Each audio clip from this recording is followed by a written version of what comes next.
Joey. Welcome to my channel. I am working on a really cool, really contemporary, avant-garde and bold bracelet design using Beehive, which is my bead box from the Beads of the Month Club, and I am rotating the 6 different clubs that they offer, so it's a surprise every month. This month it is the Hot and Trendy Beads of the Month Club, and it was just gorgeous.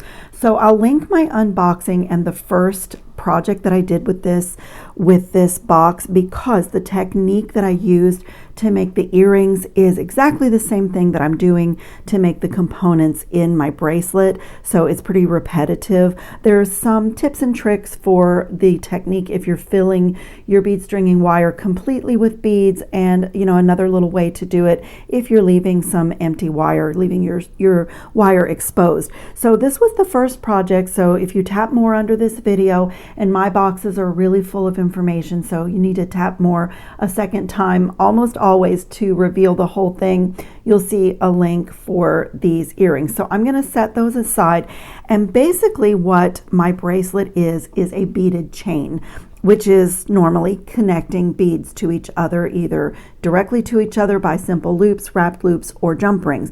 But instead of being all beads, I'm going to create my beaded chain with some components that I made.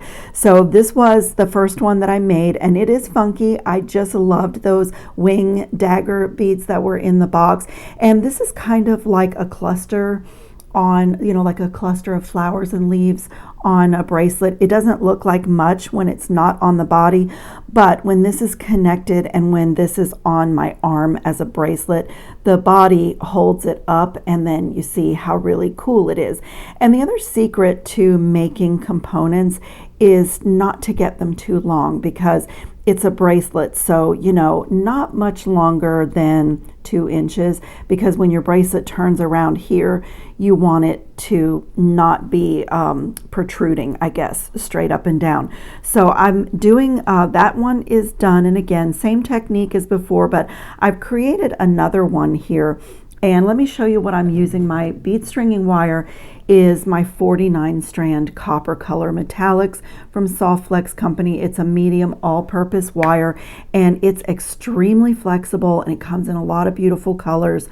And so I have a scrap bag of wire that I use for making little components or earrings. So I'm just using scraps from my scrap bag. But I have strung this pattern, and I'm going to show you the technique one more time. Let me get a hold of it. So I started and just kind of made a curve, and I've alternated just some odd yellow 6/0 seed beads that I had in my stash. They're unmarked. I've had them forever. And just alternating with a gold seed bead. I'm just using 11/0 seed beads. And I was crazy about these beam beads that were in the box that have 3 holes. But on this component, I'm only using the outer 2 holes.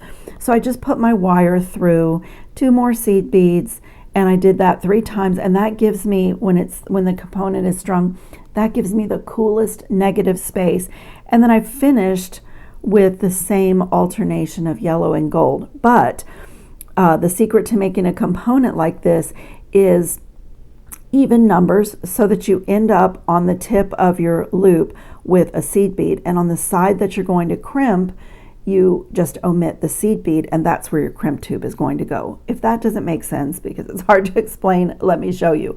So I'm going to put my number 2 crimp tube on one side of my wire, and then let me just get it up here so that I can take this opposite wire and run it through the crimp tube in the opposite direction. And that's going to complete my kind of infinity component. Let me just get it on there. And so that's what it looks like, with a wire going that way and one going this way. And I'm just going to get a hold and pull, and just pull it really tight. Maybe one thing about using scraps is, they're small, so sometimes pulling is not always that easy. So it looks like that, and I need to crimp right here. Now I'm going to use my magical crimping plier for that, because when this is crimped, you almost can't tell that it's not one of my seed beads. And when you make a ring component like this one, I did this exact same technique for the ring component. I pull really tight but when I go to crimp, my magical crimping plier needs some space. So when I get in here and fit my tube into my tool, I am going to kind of push things out a little bit, but I'll just give it a final tug. And since we need to get jump rings on these components, they're still really pretty, even though this part spreads out a little bit. So I'm just going to close my tool, and I've pinched the four corners of the tube, like in essence turning it into a square. And then I want to get in here in the opposite direction, make sure that I feel that I'm squarely in the middle before I close down again, and then just stay right there, open and close a few times, and rotate this little component. And when I take my tool away, I have a little gold bead that looks very similar to my seed beads. So now I'm just going to trim as close as I can, just get my cutters in there and just trim as close as I can.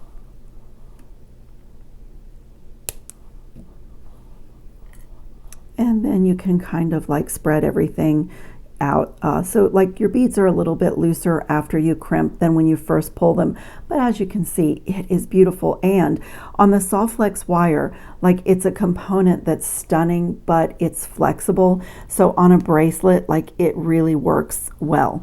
And the other thing I have here are two little scraps from my scrap bag of 20 gauge wire. And I'm gonna, if I can pick one up, I'm gonna use my one-step looper to turn these two beads, and these are just beads from my stash. Both of these are just beads from my stash. And I'm just gonna make regular components out of them. And I'm gonna connect everything with these black enamel jump rings. So I'm gonna use my smallest one-step looper. If I were connecting the loops directly to each other, I would probably go up to my 2 1/4, so the loops would be bigger, creating a more fluid chain. But I'm just going to put my wire in. Since there are no beads on it, I don't need to push it all the way through the guide hole, but I do want to make sure that the wire is against this back plate. It creates a fresh cut for me, so that's a step that I don't have to do with my cutters. I'm watching it make the loop as I close. Now I want to pull my wire down so that that loop is centered on the wire, and smooth it, straighten it. If I need my nylon jaw pliers, I can do that at this point. And when I take it out, I have loop perfection. And then I'm going to put my black check glass faceted round. I had literally one of these in my bin. It was left over from something. This time I'm going to put the wire through the guide hole and push my bead all the way up to the front jaw of the plier. I'm gently closing here, again getting it against the back plate. The shapes of your beads can often affect how you make a loop with your one-step looper. And also, I'm going to turn this just a little bit also, and I'm probably going to mess myself up demonstrating, but if you have your wire out here where there's space here and this is not against the back plate, your loop will probably not be closed when it comes out of the tool. So I try to keep my wire against that back plate, and I'm going to let it make another fresh cut for me. And see how it wants to kind of flip out. I'm going to make it stay where I want it. Close, pull this down out of the way, so I'm not harming my bead, but also I've just centered the second loop with the first one. While it's still in the tool, if your loops became misaligned, you can straighten that out. And a lot of times I do have to go back and, you know, tidy up my loops. Sorry, you guys, it is garbage day, and my Ring doorbell and my Alexa box, everything goes off when the truck goes down the street. So I took a little pause, but I do sometimes have to go back and tidy up my loops with the one-step looper, depending on the bead that I'm putting loops on. But that never bothers me because I get such good loops, and I like to open and close my pliers with a little force. It work hardens the loop. I am a fuss budget with my jewelry, and I really like to put my pliers to everything. So I don't mind that. And I'm going to do the same thing now again on my square yellow tile bead. Again, just something from my stash. When I get my bead boxes, I like to go and shop in my own supplies to personalize my boxes, make my designs unique to me. So I'm just going to do that exact same thing, and you'll see if you play with this tool that you get different kind of quality of loops based on the shape of your bead. So, you know, but I love it. I have a little bit of an issue with my hands, and I make so much jewelry that the twisting motion causes me a problem, and that tool really helps me to keep going and keep making jewelry. So I will sometimes, like especially on a funky square bead, or if a bead is really chunky, I will have to go in and tidy up my loops with my pliers, but for me, I don't mind. And the loops are so good and so consistent. Okay, so I'm going to put the black here, the yellow here. Oh, and this is a spike bead, and I've had this for about 15 years in my bead stash. I have no idea where I got it. This is so easy to do yourself, but somewhere along the way I acquired this bead, and so I decided to use it today. I've had it for such a long time. Okay, so now this is just simple connecting, and I'm going to try to use 2 of these black enamel jump rings on each connection point. I just like the way that it looks. So, but I'll go down the line. Usually what I do is go down the line and connect all of my components first, and then I'll have a look at it, and if everything will accommodate, you know, will fit the 2 jump rings, then I'll do that. Just work my way down my bracelet connecting.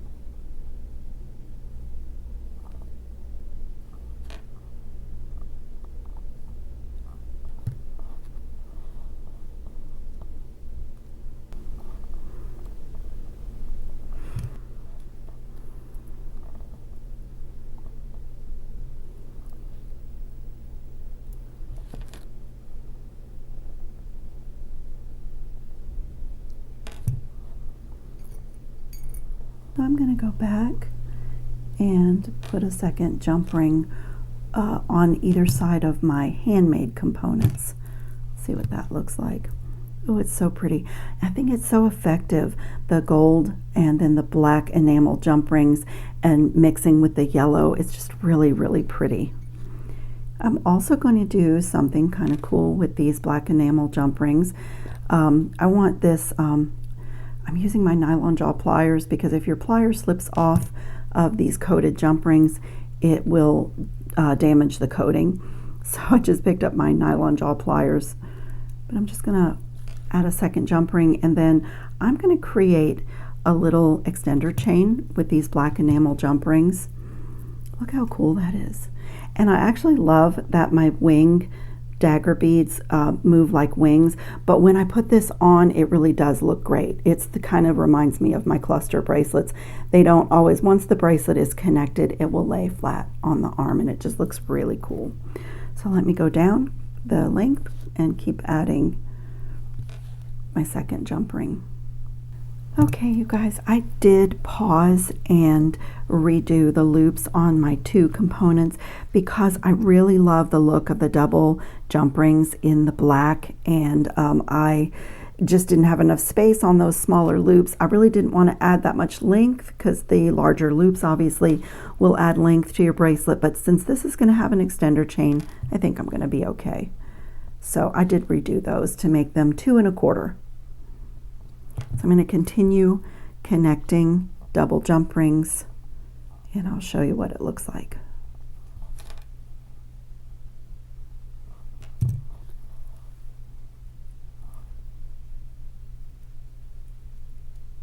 Okay, and now on this end, I'm going to put my black enamel lobster claw clasp with a tiny little jump ring that I made out of the same 20 gauge wire that I'm using.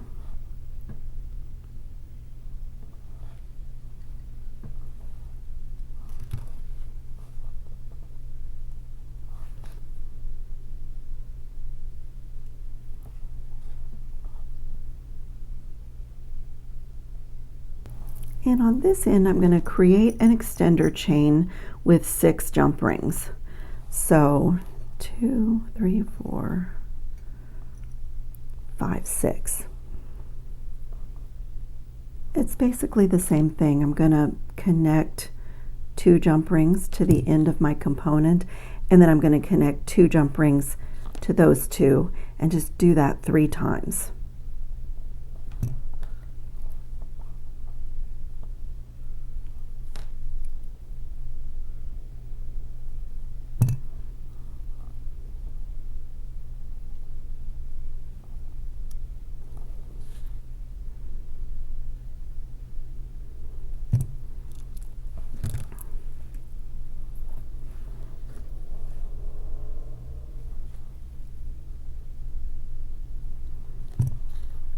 Okay, so now I want to get both of these jump rings in the next one.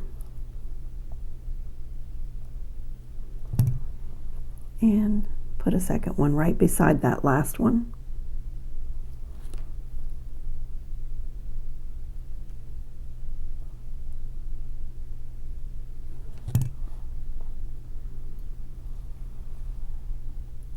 Just like that.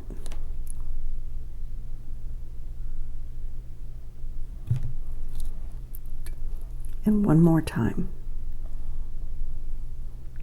Okay, and then the last one goes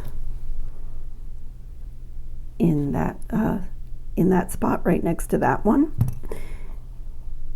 So if you don't have a pretty extender chain, or if you wanted a colored chain like an enamel for a design, don't forget that you can make really pretty chains with just connecting jump rings.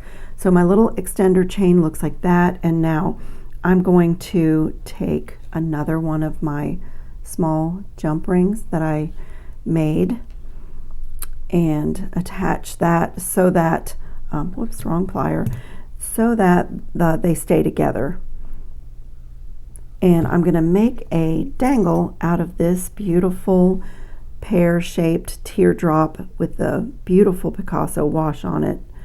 I'm just going to get both of those jump rings in this little small gold jump ring, and I'm actually going to have to open this again because I'm going to wire wrap this pear, so I'm going to have to open this again. I might even just add another jump ring. I may just add another little small one to this one,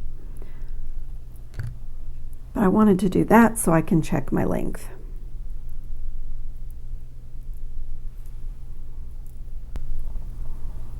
Okay, I got my length just right, but I actually want 2 more sections of chain here. I want my extender chain to be a little bit longer, just for looks. Okay, this is looking so great. I am ready to do a little fancy wire wrapping on this gorgeous bead. I love them. I'm going to take another piece of 20 gauge wire, and before I start wrapping, I just want to get it nice and smooth and warm it. Do a little fancy kind of briolette wrap, and my intention is to create the look of a bead cap. So I'm going to put this wire through the top hole, and I'm going to draw the wires up so that I'm just using the top of the bead as an outline. Just going to bring them together, like center it right, pinch them together so it's like a perfect outline of the bead. And then I'm going to come right here and snip that wire right about there. And now I'm going to do a wire wrapped loop. Come right here, and let's see, which direction do I want to go? I'm going to go in this direction. So I'm going to give this a 90-degree bend, the beginning of my wire wrapped loop, and put my round nose pliers in and bring this wire over the barrel of the plier. Now I'm going to rotate, so what was the bottom barrel is now the top. Hold it tight here, pull this wire around, and I want to get this loop really nice and centered on my bead, just like that. Now I'm going to take my bent chain nose pliers backwards and hold that loop, and now I'm going to wrap down to my bead, and I'm going to wrap on top of the little wire that I cut, and I'm going to keep going right to the top of my bead, and then I'm going to keep wrapping over the bead. A few wraps. I'll stop when it looks good, but just laying one wrap right beneath the previous one. And it's going to make the look of a little beehive bead cap, just to honor the name of this box.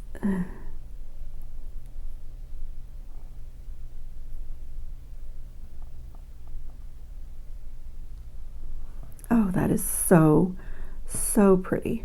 I'm going to use up the whole length of my wire because I'm liking the way it looks. This is going to be a dangle, so it's going to spin around. I'm going to stop right about there and trim and just tuck. Your nylon jaw pliers, let me get my other ones, can really help you when you need to tighten wire down to a bead so you don't mar anything. They're not very precision, but they do help.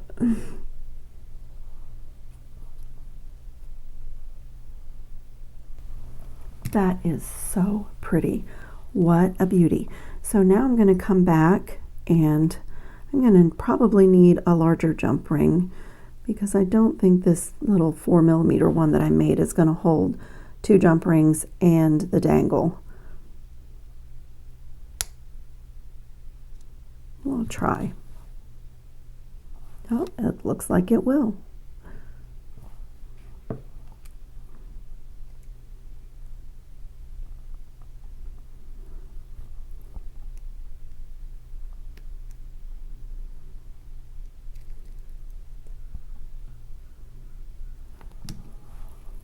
Okay, look at this beauty. I have one enamel jump ring left over.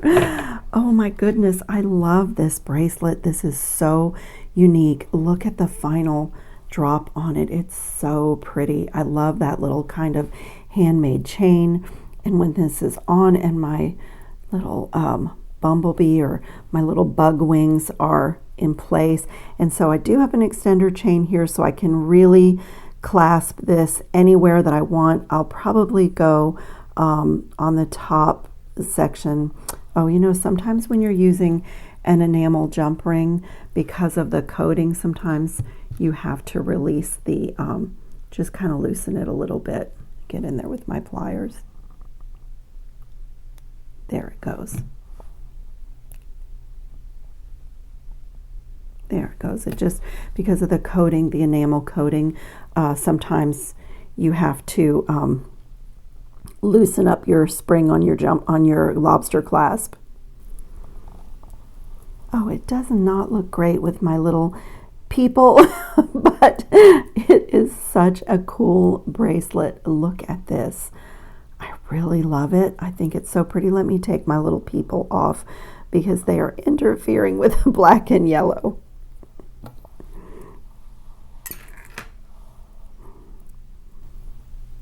Look at that. It's so pretty.